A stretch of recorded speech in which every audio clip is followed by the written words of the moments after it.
नमस्कार मित्रांनो, खरीप पीक विमा 2023चे जे काही पीक विम्याचे अर्ज आहे ते ॲप्रूव्ह होण्याच्या पाठोपाठ आता जे काही रब्बीचे पीक विम्याचे अर्ज आहे हे आता ॲप्रूव्ह होण्यास सुरुवात झालेली आहे.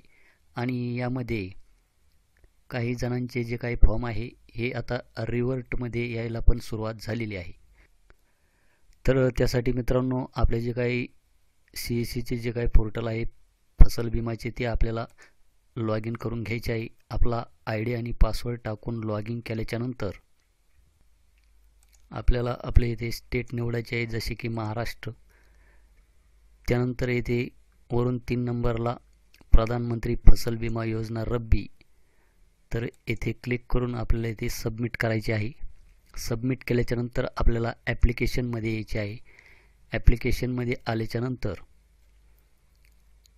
आपले जेवढे काही फॉर्म असतील ते आपल्याला इथे पेड ॲप्लिकेशनमध्ये दाखवले जातील. त्यानंतर जे काही आपले अर्ज हे मंजूर झालेले आहे म्हणजे ॲप्रूव्ह झालेले आहे ते आपल्याला या ॲप्रूव्ड ॲप्लिकेशनमध्ये पाहायला मिळतील. त्याचप्रमाणे जे काही कंपनीने नाकारलेले अर्ज आहे म्हणजेच ज्या फॉर्ममध्ये काही त्रुटी आहेत ते फॉर्म आपल्याला इथे रिव्हर्टेड ॲप्लिकेशनमध्ये पाहायला मिळतील. तर आपल्याला इथे रिव्हर्टेड ॲप्लिकेशन या टॅबवर क्लिक करायचे आहे.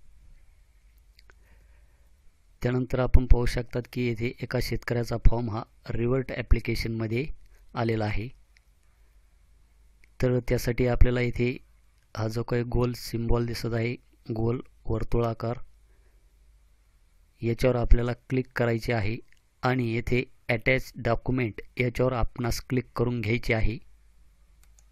क्लिक केल्याच्यानंतर आपण इथे पाहू शकतात की रिव्हर्ट रिझन इथे कारण पण देण्यात आलेले आहे.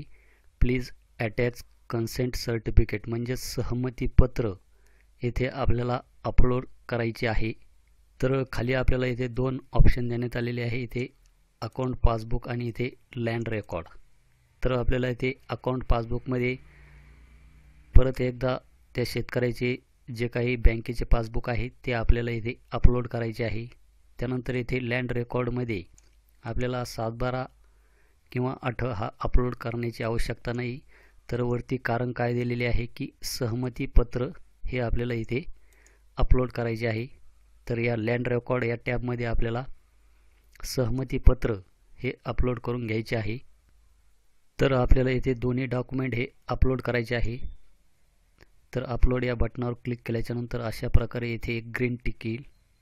त्यानंतर इथे सहमतीपत्र पण अपलोड करायचे आहे. त्यानंतर इथे रिमार्क्समध्ये आपण ओके म्हणून टाकू शकता.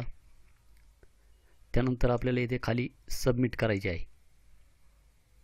सबमिट केल्याच्यानंतर डॉक्युमेंट अपलोडेड सक्सेसफुली अशा प्रकारचा मेसेज येथे दाखवेल आणि आपला जो काही रिव्हर्टमध्ये आलेला ॲप्लिकेशन आहे हे कंपनीकडे परत व्हेरिफिकेशनसाठी पाठवले जाईल.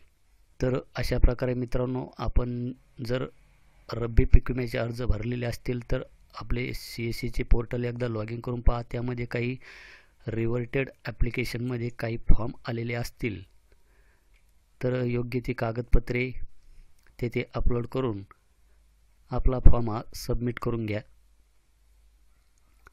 तर हे होतं एक छोटंसं अपडेट. भेटूया अशाच एका नवीन अपडेटमध्ये, नवीन व्हिडिओमध्ये.